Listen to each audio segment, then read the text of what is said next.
Welcome to another In Wheel Time podcast, a 30-minute mini version of the In Wheel Time car show that airs live every Saturday morning, 8 to 11 a.m. Central.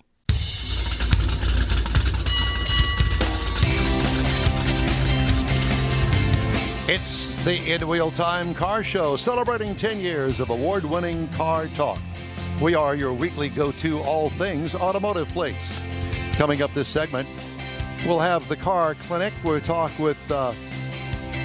we're going to hopefully talk to Rodney Rodriguez. We're working on that right now. I just called him, and I was not able to get him to answer the phone. And if he's listening, get your butt on Zoom. Is he there now? Okay. Well, at any rate, so we've got that and more, along with this week's automotive news headlines. And boy, I've got a bunch of them for you, so we want you to stay with us for this segment of the In Wheel Time car show. It's a 3-hour show. We start at 8 o'clock Central Time, and we go all the way till 11 a.m., and we hope that if you're listening on a podcast, that you'll check us out on our live show every Saturday morning between 8 and 11 a.m. By the way, one of the stories that I ran across, Acura is going to revive the Integra. It does offer some hope that its coming compact will offer more than just a budget alternative for its entry-level car. Acura used an event at the Monterey Car Week on Thursday, that focused on the final model year of the NSX supercar, goodbye and good riddance. It also announced the return of the Integra, which was one of its original models when the brand was launched in 1986. I didn't realize that. The NSX. I'm sorry? What did you guys say? I said the NSX. Wasn't that back in the day like a supercar? Or Well, yeah. A little low slung. Yeah. Yeah, a little two-seat sport coupe that, it's going to kill the Corvette. No, it's not. Fastest production of that make none or of whatever. None of that. It had no headroom. I remember that I got a chance to drive one out of the press fleet. Mm-hmm. Somehow Acura put one in the press fleet, got to drive it. I couldn't fit. Huh. My head hit the roof. Now, I mean, You had to kind of lay down in it, didn't you? You had to scrunch down in it. Apparently, they made it for the Japanese, which are usually much shorter than we are. Oh. And they didn't think that there would be somebody 6'1" that would want to drive their car. Yeah. Well, that didn't work out too well. It's not something that I could buy. You imagine buying a brand new car and your head hits the roof? Yeah. Well, Okay. That's why you test drive it. I guess. Automobili Lamborghini says it will sell 112 copies of a resurrected Countach. Remember the Countach? Yes. Yeah. Or as some people used to say, the Countach. Who said that? I don't remember. This time with a hybrid V12 powertrain that makes 825 horsepower. Nice. And will accelerate from 0 to 60 in 2.8 seconds. Price tag, chump change to you, Jeff Zekin, $2.6 million. I was going to say about 1.7. The 2022 Lamborghini Countach LPI 800-4 pays homage to its famous predecessors built between 1974 and 1990. Remember when that thing came out? Mm-hmm. Sharply angled wedge shape, sculpted rear, and unusual doors? Posters on I was going to say they sold 10 times as many posters as they sold cars. Yep. That and who's that actress girl? The Farrah Fawcett. That's Farrah right. Fawcett and your Countach. That's right. Modern version will be displayed at the Quail as part of Monterey Car Week. Or Farrah Fawcett's Countach. Yeah. Farrah Fawcett, anything. Mm-hmm. Do you remember that bathing suit poster of Farrah Fawcett? I don't know what you're talking about. Yes, you do, too. It had some nipplage in it. Oh, no.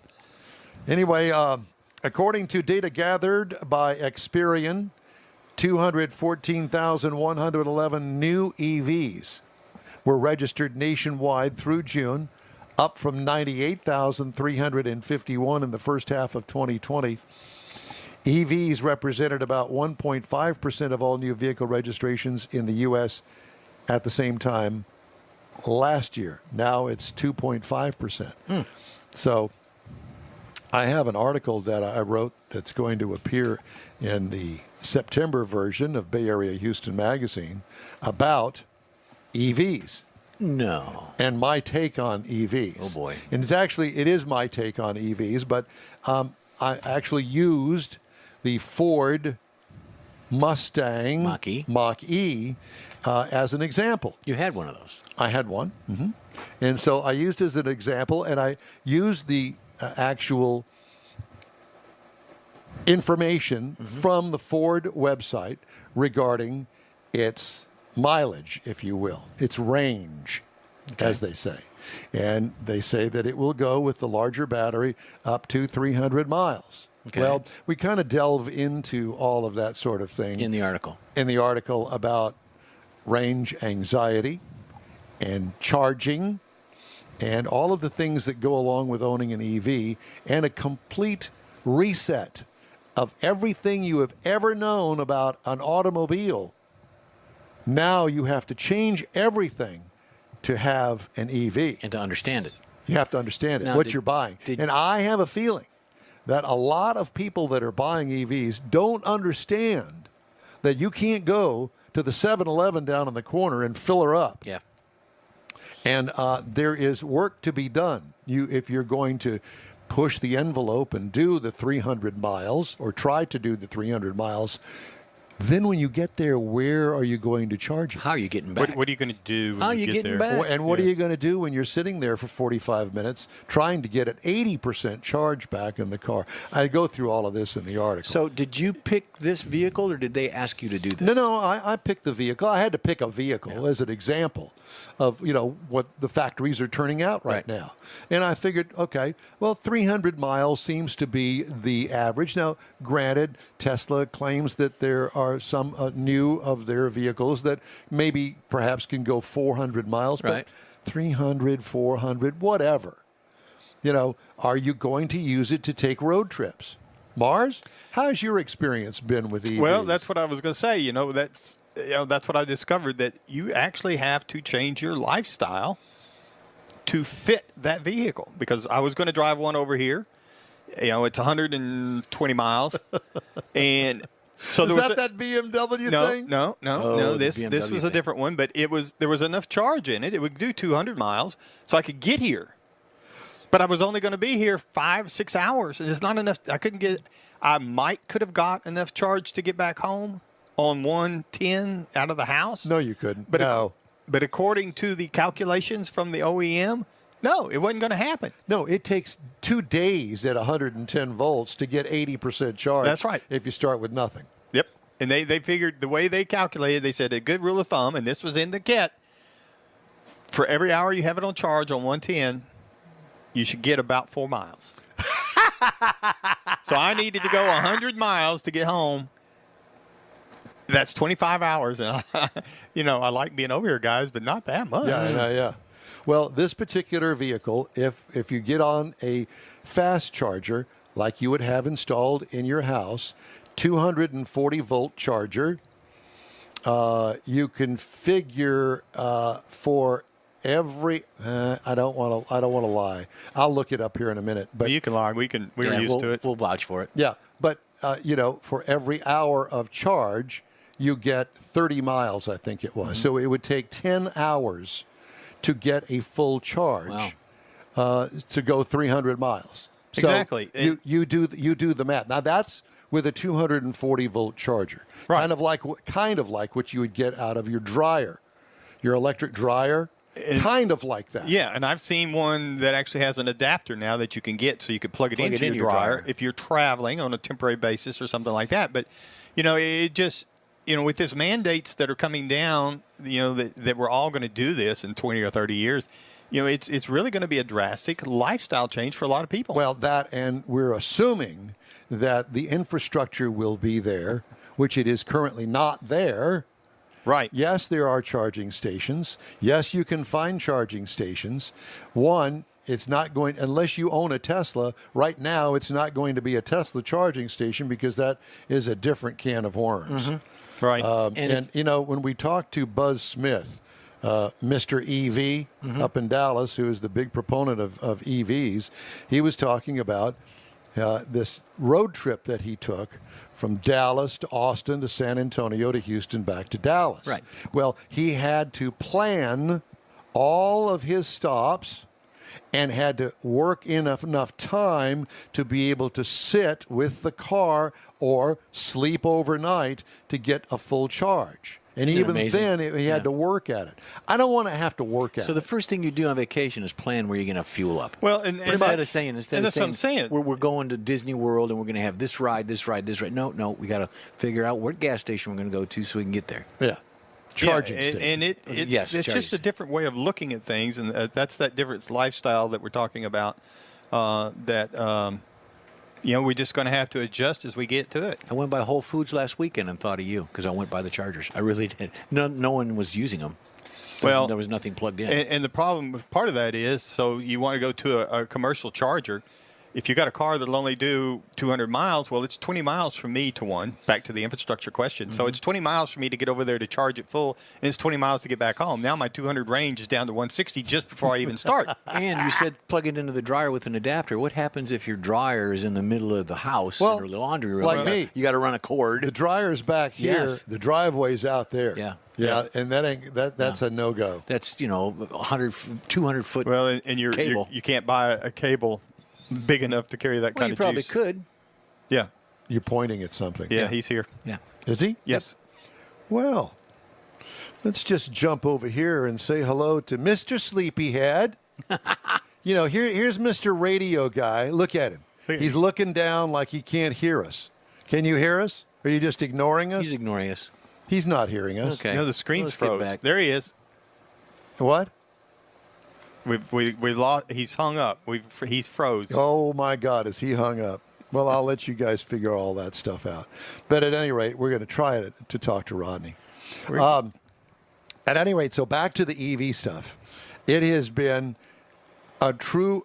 Just this article that I wrote, and I didn't go real deep into it. It's only a 400-word article, but I thought, I think that for some people that buy an EV, I think that they're in for a rude awakening when it comes to, oh my gosh, I don't think that we can go to Aunt Mary's house on a single charge. We're going to have to plan a stop along the way and wait at the 7-Eleven or wherever the charging station is for 45 minutes. Now, I understand that Tesla has games on their infotainment screen that will allow you to play games while you're waiting for the charge. But doesn't that take energy to do that? Well, power? Probably not much. And But see this. If you look at it, this is a big business thing, because if you go to Buc-ee's, if Buc-ee does it right, you can go to Buc-ee's and sit there for 45 minutes, and the family goes in and buys everything. Let me tell you something. Of all the places, now that would be the stop to make, because you wouldn't have to sit in the car. That's you right. go inside and shop, and you could buy yourself hundreds of pounds of beaver nuggets. Oh, exactly. Or have a Buc-ee lounge. Have a Buc-ee beaver lounge. A beaver lounge. A beaver lounge. See what you can ask Rodney what he thinks about a beaver Let's lounge. ask Rodney. Are we going to try Rodney There's again? Rodney right Yeah, there. there's Rodney. Hey, Rodney. Rodney, wake up. I got you guys. I don't know what happened. I don't know either. Yeah. You were in the beaver lounge. It's probably something to do with that connection that you have up there in Round Rock, Texas. Uh-huh. Well, I pay a good solid $2 a month for this internet connection. By golly, you should call and complain for that kind of money. Yeah. He's got internet anxiety. Rodney. I actually have a cable that is runs to my neighbor's house into her internet connection. Very good. Oh, so if she closes the window too hard, then it crimps the cable. Yeah, that's what it is. Sure. That's for sure. So Rodney Rodriguez is the play-by-play announcer at Houston Motorsports Park, and he also does many other tracks as well. He's a very talented guy, and he also has a radio car show called the Revved Up Sports Show that airs on a local radio station in Austin, Texas. Yep. The Horn. Mm-hmm. And that airs once a week, kind of like this show does, except we do ours on Saturday. Is yours on Monday or Friday? We do the online show is Monday at 6:30, and then the radio show is today at 11, Saturday at 11. Oh, okay. So are you going to do it from the house there? No, I'll head to the station a little bit. Okay. So I want to talk to you about circle track racing in Texas. And by the way, I also wanted to make note that Rodney appears in a couple of episodes of lost speedways with Dale Earnhardt Jr. Very cool. Talking about some lost speedways. Yeah. One in particular there in the San Antonio area. What was the other one? Over in College Station, at Texas World Speedway. Oh, that's right. Oh, Yes. And I found it absolutely fascinating. I love that show because it gives a history of the actual racetrack itself. And it's truly fascinating that some of these tracks, ours in particular, Texas World Speedway, I went there back in the IndyCar days and in the NASCAR day. I got to see Richard Petty and A.J. Foyt and all the big names back in the day race there. And it was truly a wonderful track. Right. Unfortunately, it was built in the wrong place. And Rodney, you tell the story. There you go. I mean, that really, you hit the nail on the head right there, Don. I mean, it was way ahead of its time. I mean, in this day and age, it would be perfect. I mean, the thought process of that was, let's build this massive, one of only 7 super speedways ever. It's like, let's build this thing where it's in Texas, where it's in close proximity to Houston, Dallas, San Antonio, Austin. So they picked a patch of land out on Highway 6 in College Station. And they built this mammoth track, and it was so fast and so much potential. But it was from day one, it stumbled out of the gate. I mean, it closed a couple of times because of financial problems, and it just never could get its legs under it. And anytime, it seemed like one of two things. Anytime there was a big race, weather was horrible, or number 2, the infrastructure just wasn't there. It would sustain now. I got to tell you guys, I had not been out that way. I did that in February with Dale and them. I hadn't been out to College Station in probably 6 or 7 years. It would thrive now. It would thrive now, but it was just bad timing. They missed it by about 25 years, I think. Wow. Yeah, they did. Well, it's outside. It's south of town, and it's right on the highway. Right. And I'm sure if you've ever gone to College Station, you can see it over there. And the other problem is, there's no airport. There's no commercial airport. I mean, they've got the Bryan College Station Regional Airport up there, but you don't see 737s landing there on a frequent basis. No. And so that was another major problem. Plus, you got 18-wheeler haulers coming from all over the United States. And where do you park them? Where do you put them? Where do you put them up? Where's the motel? I was going to say the hotel. There's none of that there. Exactly. And that was a major problem. Well, it was a great piece, and you did a great, great job. The other thing that I thought was interesting was the San Antonio racetrack, because it's really more typical of the tracks that I grew up at, like at Myers Speedway, Houston Motorsports Park, those kinds of tracks. Tell us a little bit about that, Rodney. The San Antonio track, honestly, and there's a lot that is left out of that. That is a lot of it is the meat of the San Antonio Speedway era. The meat of the sandwich they weren't able to get to, but the San Antonio track really dictates the plight of a Texas short track. It's 33 people investing money that go in and build a racetrack, because they didn't like the situation at the other racetrack there in San Antonio. They get it up and running. They get it off the ground.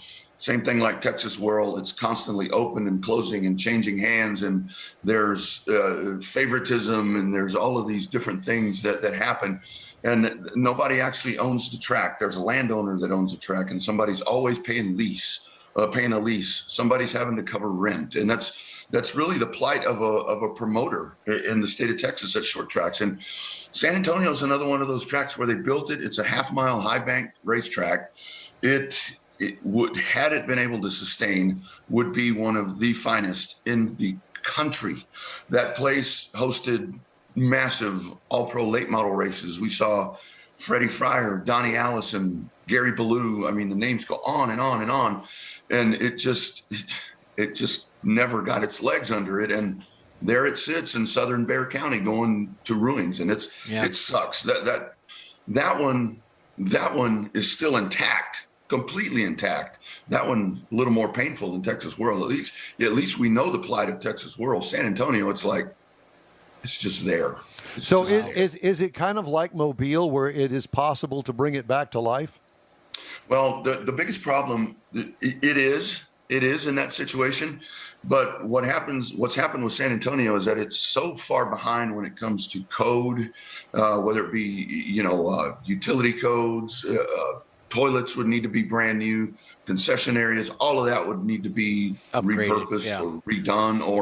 Or I know what we did, because there was an effort to try to bring it back in 2012. Didn't use any of that. You did food trucks, you did Porta Johns and all of that stuff, and that worked for a little bit. But then came down to the other problem that we see with Texas asphalt racing is, the first race, a great turnout. We had to turn people away. There were so many people there, but second, third, fourth, fifth race, where'd they go? What happened? Yeah. Wow. And so, well, let's bring it up to date and talk about, a race that we've got coming up here in about 3 weeks up at Houston Motorsports Park. Mm-hmm. It's the September 4th race, and I understand that it's going to be a big truck race, correct? That's actually the following week, September the 11th. Oh, okay. September the 11th. Sorry. Yeah. So are they going to be back-to-back, the 4th and the 11th? Yeah. Be back to back. So that's a weird thing about Gina, the way she's had to schedule out there. It's like you don't race for 2 months and then boom, you're going back to back. Yeah, back to back. Wow. Interesting. Yeah. Well, so do you know about the entries that she's got for the truck race on the 11th? I don't know exactly who's coming in for that, but I envision it to be a very stacked race. I know last year I think there were 24 for that $10,000 to win Texas Truck Challenge. This second annual one is going to be it'd be a little more enticing, because you'll have $10,000 to win, $5,000 for second, $2,500 for third, where last year the purse drop off was pretty massive from first to second. And I've talked to a lot of folks around the country that race these things in the Southeast, Florida, that are planning to come to Houston for this. So this is going to be a big one. You know what? This will be the biggest one that Gina's had, since she took this over. Mike's got the in-wheel time pickup truck. He could probably enter. Bring it on. Yeah. Yeah. You just have to survive. You just have to survive. I want to ask you something. I want to back up one thing. When you did this with Dale Earnhardt Jr., did you reach out to him, or did he reach out to you? They called me. Okay. It was actually they talked to David Starr. Longtime racer. Oh, yeah. Still, he's the Dallas still area. campaigned on Xfinity Series, and because David was a part of it also, and they were looking for a narrator or historian or whatever. And Dave's like, "I'll call this guy." So they called, and I said, "Why the hell not?" You go. Well, that was a pretty surreal day going to Texas World for me. I'll bet it was. Yeah, no doubt. So, what do you look forward to for the rest of the season with Texas short track racing? Well, I think the main thing now that I say this very loosely. Now that I think we're moving forward out of the pandemic, just as I think that, maybe I need to think otherwise. I think what needs to happen is, again, the whole, I think, concept of this conversation this morning is getting our feet underneath us. We need to get support from race car drivers. I know it's hard for Texas asphalt racing because there's not a lot of races that are run every year. So it's tough to make the investment to build one of these things. They're not cheap. I mean, even the entry level class, even the eco stocks cost a little money to do this. But hopefully a good surge moving forward into 2022 to where Gina's able to really go to the track operator there at HMP and try to obtain 6 to 8 dates or whatever it may be to get more of a full schedule. And that's just been the struggle for Gina. I mean, my heart breaks for her, and Don, you know this as well as anybody else. It's like what's that country song, 1 step forward and 2 steps back. Yeah. Every time she gets a little run of momentum, something happens and she's having to backpedal it. I was disappointed with the crowd count the last time out. But again, we'd had challenges there. I just 2 good back-to-back races, I think, for her is going to go a long way for 2022. Well, I have to tell you, the last time I saw you a little over a month ago over in Mobile, I was thoroughly impressed with that racetrack. That half mile, I've told people since I got back that 8th mile, added 8th mile from a 3/8 mile to a half mile, man, it makes a world of difference. I mean, those straightaway speeds are huge going into, turns 1 and 3. Yeah, it's unbelievable, a place like that, and that's San Antonio. San Antonio's a half mile, but with a wall all the way around it. But it really does. I mean, it's a different kind of racing. That racetrack right there is just built for speed, and that's. I really wish that we could get to a point here in Texas, just like Don, you saw it there at Alabama. I mean, those folks are rabid race fans. Oh, I mean, yeah. We can only get, I mean, what would you say, 20% capacity in the stands, and it was full, 2 hours before we ever started.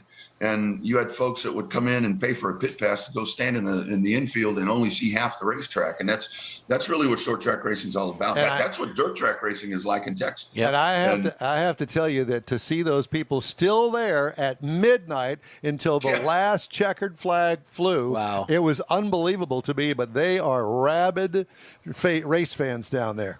They love it. Yeah. They love it, and that's what it's all about. And hopefully we can get that back happening in Texas again. Are you calling any races tonight?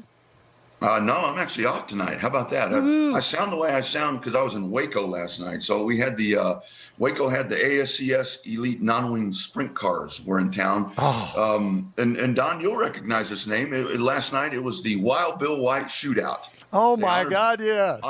Honored Bill White last night. And Paul White actually won the sprint car race. Wow. So it was fitting. Next time you go to that, let me know. I want to tag along with you. I love me some sprint cars.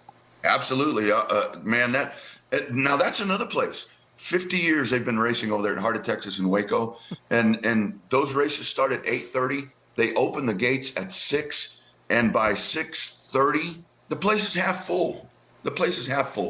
Yeah. Well, and now that's a dirt track, right? That's a dirt track.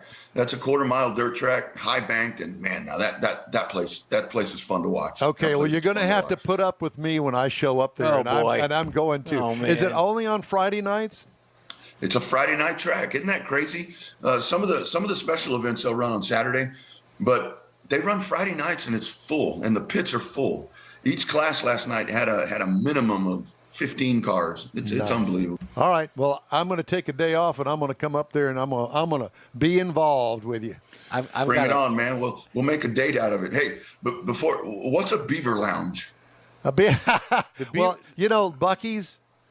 Oh, yeah. Yeah, Buc-ee's. So we were talking about EV stations, to charge your electric vehicle. And we're thinking that, Buc-ee's really ought to consider the Beaver Lounge. So when you're having your EV charged up, you could go into the Beaver Lounge. I thought it was a place maybe over one of the rougher side of town. No. We thought about that too, but we were trying to keep it nice and clean. I got a real. Leave it to me. I'll take you to the dark side. I know you will. We love you, brother. Thanks so much. It's great to talk to you, and we'll see you here in a couple of weeks. You bet. Sorry about the glitch at the beginning, guys. I missed no an email worries. or something. You're good. Good deal. It's all good. Rodney Rodriguez, our guest. We're going to take a quick break here on the Wheel Time Car Show, and we will be back after these quick messages. We all know about aftermarket and online parts stores, and each one has something to offer, but they don't offer original factory parts. That's where Bayway comes in. For original factory parts, visit the Bayway stores first. Give them a call or stop by. Bayway Chrysler Dodge Jeep Ram, Bayway Chevy, and Bayway Lincoln carry a complete line of parts for the do-it-yourselfer. Keeping your newer classic original means a lot, and you can count on these fully stocked parts departments to help keep it that way. Bayway Chrysler Dodge Jeep Ram, Bayway Chevy, and Bayway Lincoln, keeping it original. Tailpipes and Tacos, Houston's premier monthly car cruise-in returns Saturday, August 21st at 2 Loopy Tortilla Mexican restaurants in Katy and inside the Loop on the Southwest Freeway near Kirby. Tailpipes and Tacos is free and everyone is invited. You'll see collector cars, hot rods, customs, magnificent originals, and resto mods at 2 locations. Cars from all over Southeast Texas cruise in and show off in a friends and family event at the Loopy Tortilla Mexican restaurant on the Grand Parkway at Kingsland Boulevard just south of I-10 in Katy, and inside the Loop on the Southwest Freeway near Kirby. Drag racer, car enthusiast, and Loopy founder Stan Holt brings you Houston's hottest cruise-in. Tailpipes and Tacos at Loopy's inside the Loop on the Southwest Freeway in Kirby, and in Katy on the Grand Parkway just south of I-10, where you'll see the Wheel Time Car Show. Get your ride ready and we'll see you at the Tailpipes and Tacos Saturday morning cruise-in at Loopy's in Katy and Kirby, August 21st, 8 to 11 a.m., weather permitting. Gulf Coast Auto Shield has moved to a more convenient location. Now you can visit John Gray and his staff of dedicated professionals at their new shop on the South Sam Houston Parkway between Belford and Airport in Southwest Houston. Gulf Coast Auto Shield is the best at paint correction and ceramic coatings. Clear bras and custom wraps are specialties that only Gulf Coast Auto Shield installs with award-winning accuracy, and all their services come with a warranty. Lamborghini, Aston Martin, Porsche, and Ferrari owners depend on Gulf Coast Auto Shield for their specialty services, and you should too. The in-wheel time Corvette and Cutlass have both been massaged by Gulf Coast Auto Shield, so isn't it time your vehicle visit their new shop in Southwest Houston? Call John Gray today at 832-930-5655 or visit online at gcautoshield.com. That's gcautoshield.com. Paint, coatings, wraps, and more at gcautoshield.com.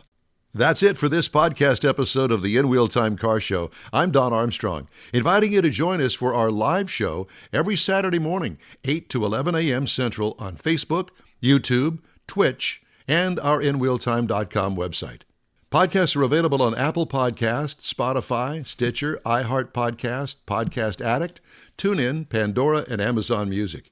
Keep listening, and we'll see you soon.